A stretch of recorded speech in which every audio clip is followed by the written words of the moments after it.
आज आपण मेकअप करूयात। एअरब्रश मेकअप आहे। हे मॉडेल बघा थोडेसे डॅमेज स्किन आहे आणि मी आय शॅडो वगैरे करून घेतोय, कारण वेळ कमी असल्यामुळे आपल्याला फास्ट करतोय आपण। हा आय शॅडो केल्यानंतर हे कट क्रीज केला आणि त्याच्यानंतर मी हे स्मोकी आईज करून घेतोय। स्मोकी आईजचा ट्युटोरियल वगैरे तुम्हाला इंस्टाग्रामला मिळेल। माझ्या 5 दिवसाच्या वर्कशॉपमध्ये हे सर्व काही शिकतात। ते 5 दिवसामध्ये तुम्हाला हे शिकवणार आहे। हे आय शॅडो झाल्यानंतर मी त्याचे लायनर काजळ करतोय। PSCचा लायनर काजळ आहे आणि तुम्हाला जर काही शिकायचं असेल तर नक्की वर दिलेल्या नंबरवर कॉल करा। हे बघा त्याच्यानंतर माझी एक पॅलेट आहे, सूर्यासनाची पॅलेट, त्यामध्ये करेक्टर करून घेतोय। करेक्टर केल्यानंतर थोडासा बेस लावून घेतोय। कन्सिलर लावून घेतल्यानंतर आपल्याला एअरब्रशचे कन्सिलर वेगळे असतात, लिक्विड कन्सिलर असतात। तर ते तुम्हाला कसं शिकता येतं ते तुम्हाला माझ्या वर्कशॉपमध्ये शिकायचं आहे।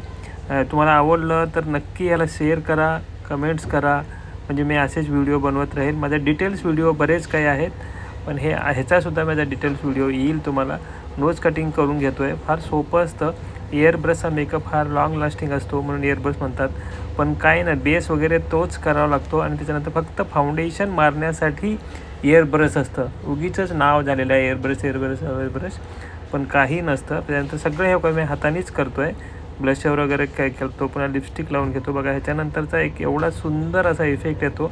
त्याच्यानंतर मी त्याची हेअरस्टाईल करून घेतोय। हेअरस्टाईलला सुद्धा मी थोडासा पफ वगैरे करून त्याची मी कर्ली केस करणार आहे, टॉंग करणार आहे। थोडं पार्टी वेअर मेकअप असल्यासारखं आहे, त्याच्यामुळे मी हे बघा छोटे छोटे टॉंग करून घेतले आणि पुन्हा मेकअप फिक्सर मारलं। किती सुंदर असा इफेक्ट आला बघा।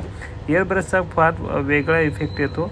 एअरब्रशचे फाउंडेशन वेगळे असतात। जर तुम्हाला हे सर्व आवडलं असेल तर ह्याला सबस्क्राईब करा। आणि हे बघा किती सुंदर अशी मॉडेल तयार झाली।